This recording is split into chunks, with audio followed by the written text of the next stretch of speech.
Jadi saya waktu itu menjadikan akal sebagai satu-satunya kriteria kebenaran. Jadi kalau nggak masuk akal ya nggak saya terima. Walaupun saya tetap sholat gitu, tapi Sigmund Freud mengatakan bahwa sebenarnya Tuhan itu adalah ilusi. Kenapa ilusi? Itu karena dibangun oleh human wishes. Jadi Tuhan itu sebenarnya dibangun oleh keinginan manusia yang merasa kecil menghadapi tantangan alam. Filsafat itu filosofos. Jadi dia pencari kebenaran, bukan penemu kebenaran. Jadi selama kita mau di filsafat ya memang harus selalu begitu. Selalu terbuka kebenaran. Jadi enggak.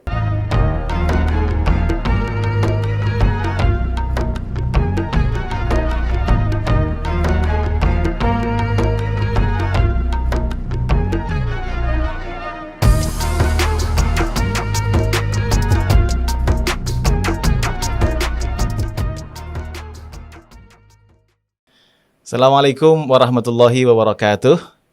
Jumpa lagi di Wonder Home Podcast, masih bersama saya Syifa Amin. Hari ini di Ramadan yang penuh dengan berkah ini, kita kedatangan guru besar. Bukan guru besar, maksudnya guru besar saya lah. Yang sudah punya pengaruh yang kuat sekali pada pemikiran saya, pada bacaan-bacaan saya, yang juga menulis rekomendasi untuk saya untuk studi ke Amerika, dan bahkan memberi khutbah di pernikahan saya. Yaitu Profesor Dr. Mulyadi Kartanegara. Bagaimana Prof Mul, kabarnya Prof Mul? Alhamdulillah ya. Walaupun agak lelah sedikit, tapi alhamdulillah saya senang berada di Jogja lagi. Di Jogja lagi ya. Ini juga kebetulan karena dua universitas Muhammadiyah itu, yaitu UMY dan UAD, itu secara tidak sengaja itu mengundang saya dalam waktu yang berdekatan. Jadi saya di UMY itu dijadwalkan tanggal 25, di UAD tanggal 28. UAD nggak mau ngalah, jadi yang ngalah UMY. Jadi bukan 25 tapi 26. Oh gitu.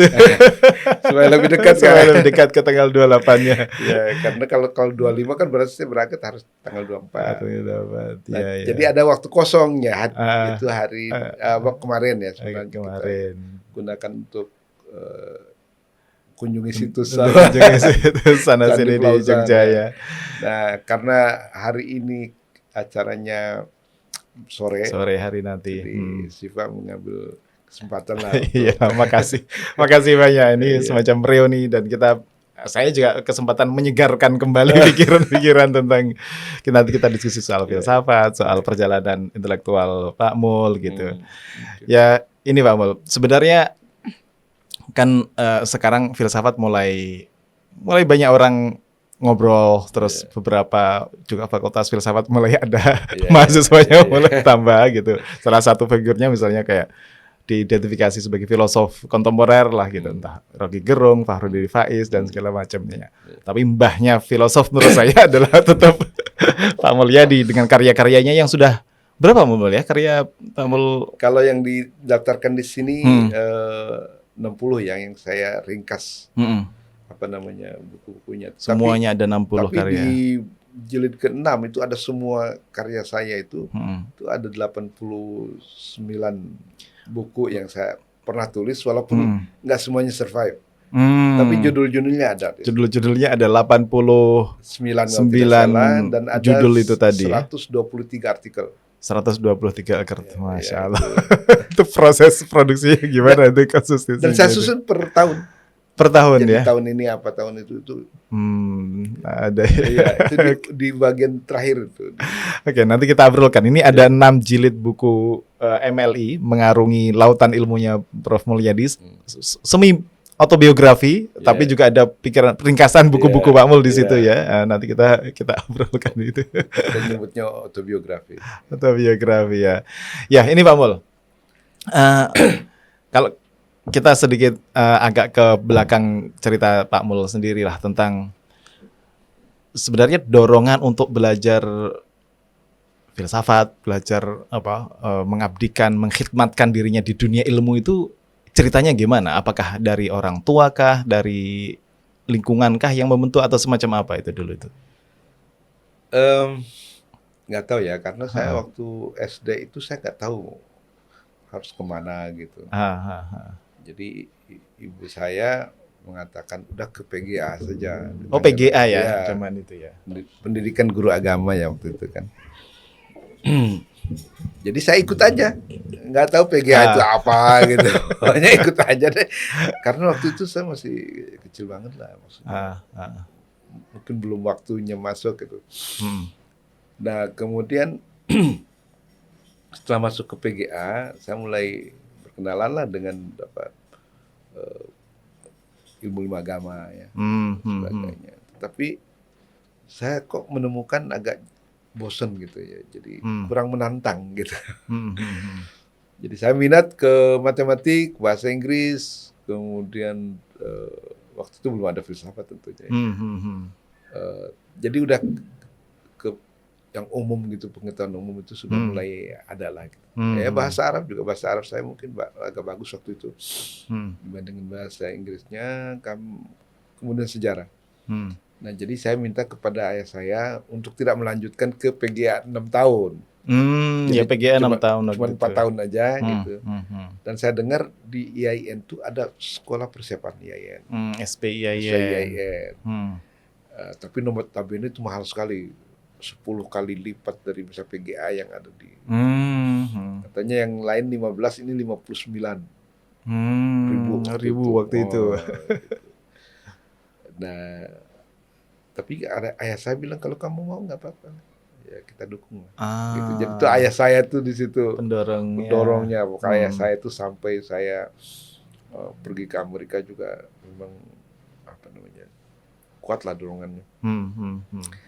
Nah, habis itu saya masuk ke SPIAIN, ya ternyata bukan 59, 5.900 sebenarnya. 5.900. Jadi jauh lebih murah daripada yang di PGA ya, di PGA Pondok Pinang itu 15.000. Oke. Nah, jadi gitulah singkat cerita. Mungkin dorongannya katanya kalau lulus dari SPIAIN kan tidak harus ujian lagi ke IAIN. Nah di situ saya sudah mulai mengenal tertarik pada astronomi sebenarnya. Oh ya, astronomi. Dan saya mengkritik Barat juga di situ. Dalam tulisan saya yang menuju jalur kehidupan. Itu waktu umur saya 18 tahun nulis buku itu. Nah, di situ sebenarnya agak aneh ya. Biasanya kan kalau tafsir apa gitu. Ini sudah agak mulai ada. Itu berkenalan dengan astronominya lewat mana? Buku ya, atau guru? Buku, ya pengamatan langsung gitu kan. Dan di situ saya mengkritik. Jadi pemikiran saya itu pertama ibadah. Jadi menuju jalur kehidupan. Saya bilang kehidupan itu seperti hutan belantara. Orang yang masuk itu belum tentu tahu jalan lurusnya kan. Nah, jalur kehidupan yang sesungguhnya apa gitu kan. Jadi orang dengan bangga melakukan dosa-dosa dan sebagainya. Tapi kan karena bukan jalan yang lurus ya, dia satu saat pasti akan tersesat. Dan saya mengatakan ada 3 macam orang yang setelah tersesat itu, ada yang merasa terlanjur, ada yang merasa putus asa, dan ada yang mau kembali. Nah buku saya itu dituliskan untuk orang yang mau kembali. Oh, yang mau kembali. Seperti itu. Lalu apa jalur kehidupan itu? Saya mengutip surat Yasin 61 kalau nggak salah. Wa ani'buduni hadza siratal mustaqim. Sembahlah aku dan itulah jalan yang lurus. Lalu saya mendefinisikan di situ ibadah itu apa. Jadi sudah mulai ibadah itu tidak hanya mahdo ya, ibadah mahdo ya yang sholat. Tapi semua kegiatan, termasuk kegiatan ilmiah yang dilakukan untuk mengikuti perintah Allah dan Nabi. Misalnya ada tafakkar fi khalqillah wa tafakkar fi dzatihi. Ya ibadah menurut saya. Dan termasuk meneliti alam, ruang angkasa dan sebagainya gitu. Nah di situ saya mulai mengatakan kesombongan teknologi Barat. Yang seolah-olah setelah menemukan sains itu dia tidak perlu Tuhan, tidak perlu agama. Padahal menurut saya itu waktu itu itu jumlah bintang itu yang jutaan itu ya, waktu itu belum miliaran, jutaan. Itu jangankan memberi nama, melihatnya aja belum tentu. Iya kan? Tentu bisa, belum Belum tentu bisa. semua. Belum semua. Jangan memberikan nama itu semua. Melihatnya Tapi aja. kenapa sudah begitu sombong gitu? Melupakan teknologi yang lebih tinggi, yaitu teknologi Tuhan. Teknologi Tuhan itu. Itu satu sisi. Kemudian sisi lain, ibadah itu ternyata merupakan obat ya, psikosomatik. Jadi psikosomatik. Jadi penyakit jiwa yang muncul dari penyakit fisik yang muncul dari kejiwaan. Dan saya memperlihatkan di situ betapa sholat itu sebenarnya bisa menjadi obat untuk itu ya, karena dengan ketenangan ya kan, dengan menyisikan hiruk pikuk dunia gitu. Itu intinya itulah. Iya. Nah, kalau di masa-masa yang masih awal sekali, masih 18 tahun gitu. Itu apa? Ada teman dialognya kah atau apa yang menginspirasi yang mempengaruhi? Saya itu kok bisa introvert ya. Introvert. sangat rendah diri. Orang kampung datang ke kota. Ke Ciputat. Iya, bahasa Sunda, di sini bahasa Betawi saya. Gitu. Saya praktis mungkin 1 tahun nggak bicara. Tapi begitu naik kelas 3, saya juara 3. Saya bilang nggak bodoh-bodoh amat. Mulai tumbuh di situ kepercayaan diri. Kalau kampungnya di mana tuh, Pak? Di Legok. Oh, di Legok. Di Legok yang dekat BSD lah sekarang. Dekat BSD ya. Pagedangan. Ke Ciputat itu sudah ramai itu. SP Yayan itu di Ciputat. Iya. Dan saya kos sih di saudara di Pasar Jumat. Tapi sudah mulai tuh membaca buku tasawuf modern. Hamka. Walaupun saya nggak begitu mengerti ya tasawuf. Sudah mulai. Tapi ya itu cetek banget lah. Tapi yang saya waktu itu tertarik membahas pelajaran tafsir gitu. Ya, kemudian ada ekonomi sedikit. Jadi tafsir itu ya yang la yaskhur qaumun itu sampai sekarang hafal itu kayak minum. Ukhuwah Islamiyah ya. Seperti itu. Nah, begitu masuk ke UIN. Berkenalan dengan Ide Pak Harun.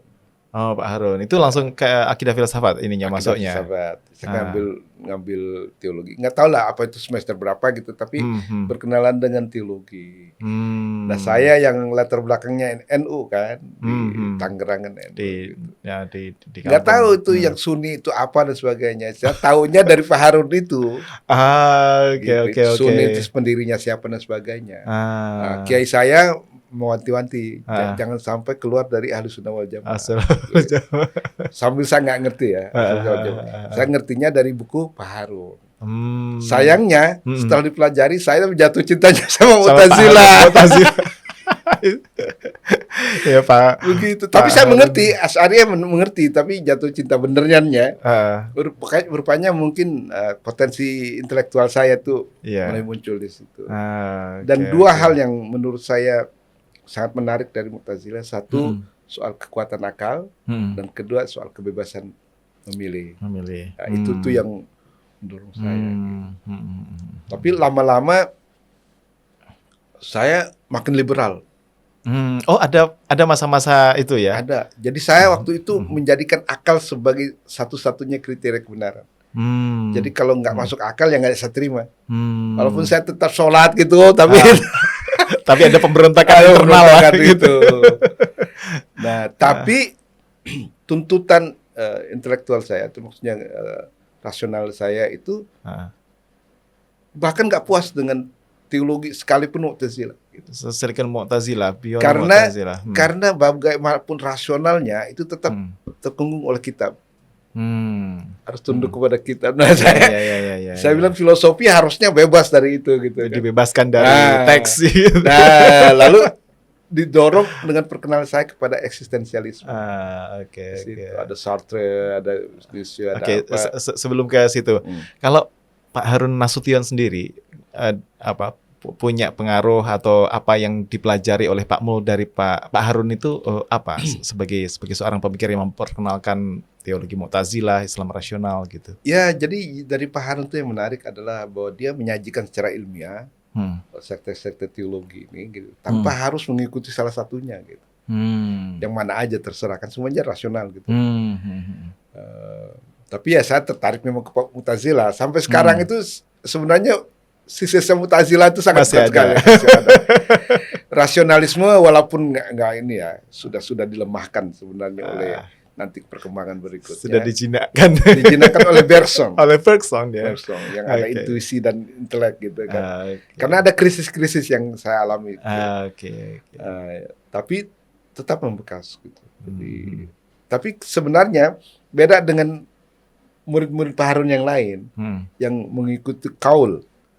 Call Pak Harun. Kaul Pak Harun. Ah, Itu nggak menyimpang. Tapi saya lebih kepada manhaj, kepada metodologi kritisnya. Oke. Jadi kalau yang lain nggak berani mengkritik Pak Harun. Kalau saya kritik juga kalau memang gitu. Jadi lebih kepada metodologinya. Jadi mengikuti manhajinya gitu. Ya. Itu yang Oke. Lah terus kemudian pergeseran itu tadi berkenalan dengan filosofi eksistensialisme barat itu juga di perkuliahan atau di Iya, di gimana? perkuliahan. Karena kan ada filsafat barat. Nah, filsafat barat itu ya yang sangat berkenan dengan saya itu adalah eksistensialisme. Bukunya itu Fuad Hasan. Fuad Hasan. Ya, saya berkenalan dengan eksistensialisme. Saya pernah ngajar juga dengan buku itu. Nah, sebenarnya masih ada kaitan dengan kaitannya dengan Mu'tazilah ya, yaitu kebebasan memilih, ya kan? Kan kalau bagi eksistensialis itu exist berarti kita harus mengikuti apa yang kita inginkan. Manusia harus merencanakan dan menjalankan yang itu tuh sebenarnya itu intinya gitu. Jadi keyakinan saya bahwa manusia itu bisa memilih itu tambah kuat. Kuat sekali. Kuat sekali di situ. Nah, tapi kemudian akhirnya kita kritik kepada diri kita sendiri gitu. Ini saya udah eksis sebelumnya gitu. Udah menjalankan apa udah bebas atau memang terpaksa ya terus ke agama itu kan. Sholat saya itu terpaksa nggak sih? Kita tahu berdasarkan kebutuhan, keinginan saya dan sebagainya gitu. Nah banyak di situ teman-teman nggak sholat. Oh, di akidah filsafat itu sudah ada yang nggak sholat, gitu. Karena menurutnya nggak eksis. Gitu. Saya tetap sholat, saya nggak pernah meninggalkan sholat. Walaupun ya di dalam hati, ya, gitu. Terus pernah juga dilanda kayak krisis gitu. Apakah benar Tuhan itu ada gitu? Dan Tuhan ini kan dalam kaitannya kebebasan kadang-kadang ada kendala ya. Misalnya kata Sartre kan. Kalau mau eksis kita harus bebaskan. Tapi bagaimana kita bebas? Di kamar pribadi kita aja Tuhan ngintip kok. Ya kan? Makanya dia melambangkan Tuhan dengan lubang kunci. Dan dia harus cross gitu kan. Jadi kalau mau eksis ya harus membuang Tuhan gitu tuh. Ya, pokoknya ikuti aja diri sendiri gitu. Apalagi Nietzsche kan. Kalau bukan hanya memilih eksistensialisme Nietzsche itu bahwa kita harus menjadi Superman dan menjadi Superman harus menjadi pencipta. Tapi kalau kita masih yakin Tuhan Maha Pencipta, yang kita nggak bakal jadi Superman gitu. Karena itu kita harus bunuh Tuhan gitu. Ya, Zarathustra, Superman gitu. Ya. Tapi yang sebenarnya lebih berpengaruh lagi Sigmund Freud. Sigmund Freud mengatakan bahwa sebenarnya Tuhan itu adalah ilusi. Kenapa ilusi? Itu karena dibangun oleh human wishes. Jadi Tuhan itu sebenarnya dibangun oleh keinginan manusia yang merasa kecil menghadapi tantangan Allah. Manusia tidak bisa hidup dengan ancaman seperti itu tanpa harapan. Maka kemudian kelemahan dia itu diproyeksikan. Under projection itu. Jadi misalnya anak kecil masang lilin di bawah kakinya, ada bayangan besar. Jadi Tuhan itu adalah bayangan dari sendiri. Kekecilan kita. Itu namanya proyeksi. Itu beda dengan Feuerbach ya. Kalau Feuerbach itu kebesaran manusia diproyeksikan kepada Tuhan. Kalau ini kebalikan. Seperti karena kelemahan, ketidakmampuan mengatasi dunia. Tapi kemudian itu segala mahaya kan besar diproyeksikan menjadi. Jadi Tuhan itu maha segala. Dan itu kemudian dikumpulkan dalam sebuah person yang kemudian kita sebut Tuhan. Maka dia bilang Tuhan itu bukan yang menciptakan kita yang menciptakan Tuhan gitu kan. Ya, di The Future of Illusion-nya Freud itu gitu. Ya. Maka kemudian itu berpengaruh juga terhadap saya gitu. Jangan-jangan Tuhan nggak ada nih. Itu di S1 dibaca tuh tadi buku-buku buku-buku Freud, buku-buku Iya, Sartre, sudah buku-buku berkenalan. segala macamnya Sudah itu. berkenalan dengan itu. Bahkan itu sebelum saya BA itu. Sangat berpengaruh. Apalagi misalnya banyak keinginan kita yang sudah kita doakan, berdoa terus-menerus, nggak ada juga hasilnya. Jangan-jangan ini benar-benar Tuhan nggak ada gitu kan. Rugi dong kita kan. Iya, Yang iya. harus bangun subuh-subuh itu, tapi ternyata Tuhan nggak ada. Nah itu yang Kita kreasikan yang semua. agak berpengaruh. Sampai mana krisis itu? Sampai tahap di masa Ini. kan suka udah menulis catatan harian gitu. Oke. Jadi saya ceritakan semuanya itu. Nah, masa pergolakan itu ya. Sampai saya nggak bisa menulis lagi. Hmm. Jadi kayaknya ada protes iman atau bagaimana gitu. Saya nggak bisa menulis lagi. Udah berarti wah ini saya bilang saya harus banting setir lah atau gimana. Gitu. Nah, sejak itu saya agak mulai mundur. Apalagi ada mimpi-mimpi mistik gitu ya. Saya sering bawa ke langit kemana gitu. Oh, sampai kira-kira 40-an. Tapi yang itu kadang-kadang ada kayak batu masuk ke dalam perut, ngocok-ngocok perut. Itu yang nggak tahan.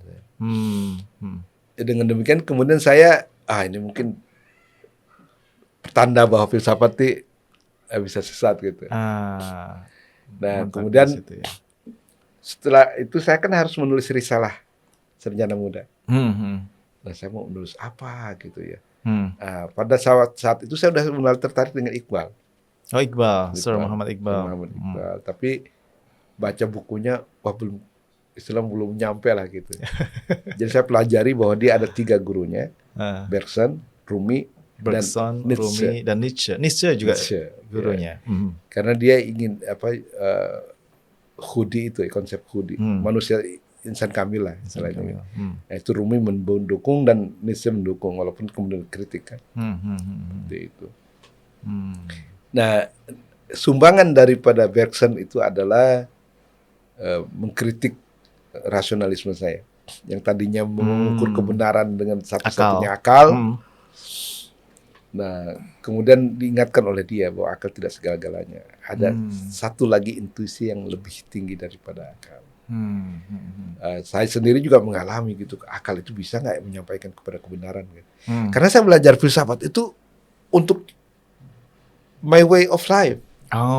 Jadi bukan untuk mempelajari begitu, enggak, itu betul-betul dihayati gitu. Dihayati ya, journey spiritual ya, journey gitu. Bagian dari Nah, perjalanan. tapi saya akhirnya juga bertemu dengan kenyataan bahwa loh kok kalau akal bisa menyatukan mestinya filosof ini nggak bertentangan dong, semua pakai akal gitu. Antara satu sama lain. Ya. Mendahului Al-Ghazali lah ya. Saya waktu itu belum berkenal dengan Ghazali secara intelektual belum. Meskipun perjalanannya agak mirip ini tadi. Iya. Saya bilang kalau memang akal bisa menyatukan berarti harusnya semua filsafat yang dibangun dengan rasionalisme itu mestinya bersatu, tapi ternyata tidak. Ada rasionalisme, ada empirisisme dan sebagainya. Di situ saya mulai ragu. Dan Bersong tadi itu mengenalkan apa yang membuat? Ya sebentar. Lagian kan filsafat itu filosofos, jadi dia pencari kebenaran, bukan penemu kebenaran. Pencari. Jadi selama kita mau di filsafat, ya memang harus selalu begitu, selalu terbuka kebenaran. Jadi enggak.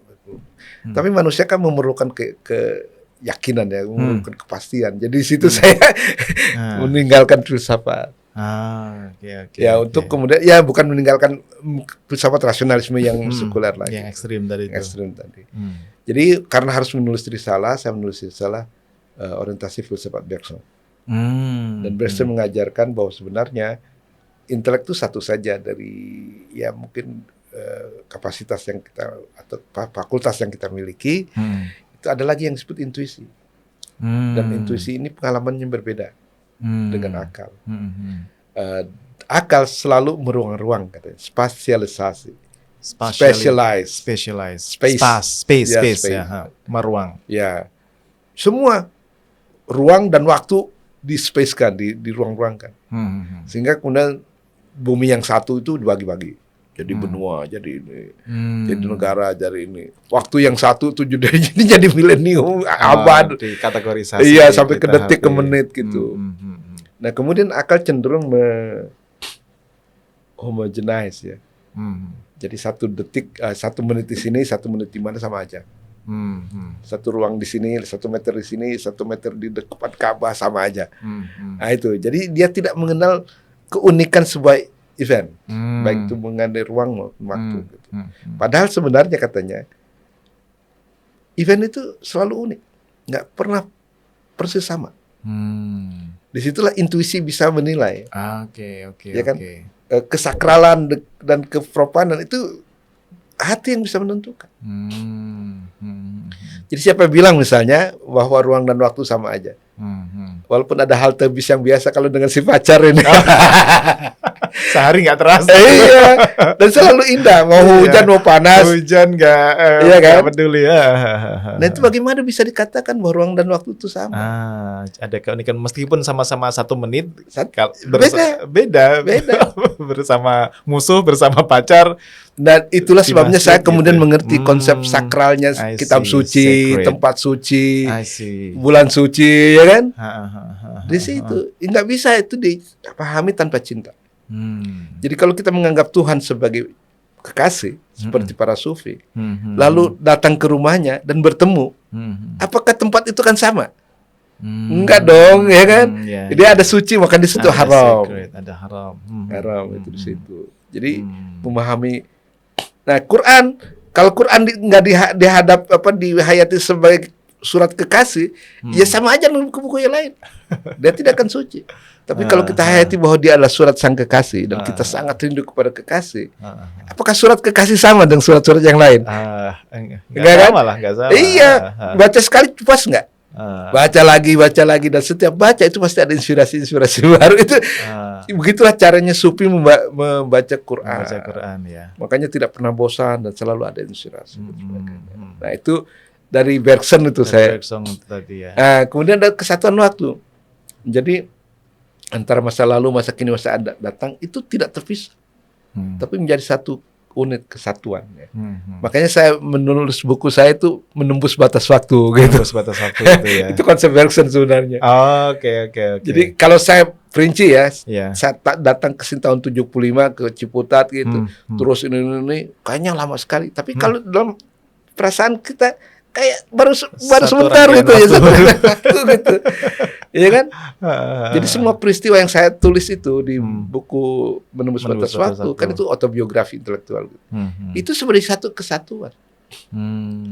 Jadi ya makanya ada perbedaan antara konsep waktu, hati dan ya kan? Nah, seperti itu. Jadi nah, terus kemudian dari tadi berkenal dengan Bergson itu sudah mulai agak lunak. Tapi belum betul-betul mengembalikan saya ke keyakinan yang apa. Nah, momentum itu mulai kembali menemui jalan yang ada berkenalan dengan Masnawinya, Rumi dan segala macamnya itu di momen apa itu? Itu saya kan harus menulis skripsi. Skripsi. Jadi menulis skripsi saya mau meneruskan mengkaji gurunya Rumi. Gurunya Iqbal. Yaitu Jalaluddin Rumi. Iya. Nah, di situ sebenarnya saya seperti ada di crossroad ya, di simpang jalan gitu. Bingung mau kemana nih, ke sini. Nah, di situ Rumi turun. Seperti sebagai hizir. Saya menggambarkan sebagai hizir gitu. Dia yang membimbing saya kembali ke jalan yang lurus tadi gitu. Okay. Tapi kan semua argumen filsafat tentang Tuhan itu udah nggak berlaku bagi saya. Jadi argumen kosmologi, ontologi dan sebagainya itu selalu ada celahnya ya. Ya pokoknya keanehan gitu. Jadi ada paradoks lah gitu. Misalnya kan kalau ini ada, setelah ada pasti ada yang mengadakan gitu. Tapi kan Tuhan ada kok. Harusnya kalau logikanya kalau Tuhan ada juga ya harus ada yang mengadakan gitu kan. Ya pokoknya gitulah. Iya, itu finite regression itu ya. Kemudian Rumi itu memberikan argumen-argumen yang menurut saya lebih daripada para filosof yang lain. Dia dengan contoh-contoh yang sederhana gitu. Entah bagaimana itu kemudian sayangnya waktu itu momen itu saya tidak menculik secara detail bagaimana saya kembali ke. Tapi secara kasar ya memang Jalaluddin Rumi itu memberikan contoh-contoh sehari-hari. Ya kan dia kritik kaum realis. Dia mengatakan kaum realis itu hanya mengatakan lihat debu di udara. Dia lupa bahwa debu nggak mungkin berterbangan tanpa angin. Jadi dia tidak menyebut anginnya gitu, yang bertanggung jawab terhadap debu. Yang menggerakkan debu, yang menerbangkan debu itu tadi. Seperti itu.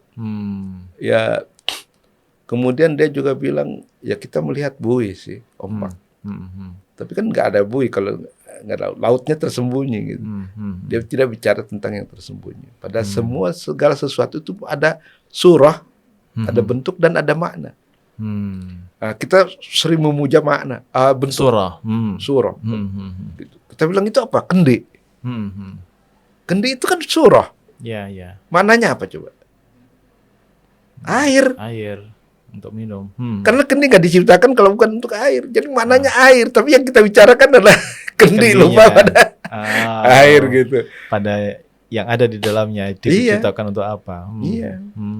Terus dia mengatakan, nah dia yang tidak bisa melihat onta di atas menara, apa kita bisa minta dia melihat jarum yang ada di mulut onta itu? Wah, ini saya bilang ini luar biasa ya kan. Gitu ya. Itu kritik terhadap kaum materialis. Dengan cara itu saya bilang, wah iya ini kayaknya cocok banget gitu. Dengan bahasa puisi yang indah ya kan. Iya, argumentasi yang disajikan dalam bentuk puisi itu ya. Iya, dan itu banyak lagi lah contoh-contoh yang lain ya yang itu mendekatkan saya. Oh iya begini.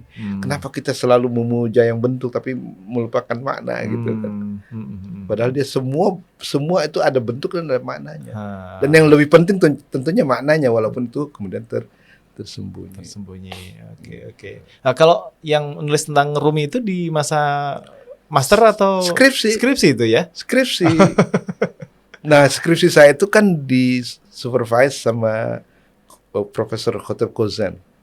Khatib Kozan yang dari kemudian jadi dari Jambi, dia jadi rektor, dan kemudian jadi sekjen juga di Depak. Gitu.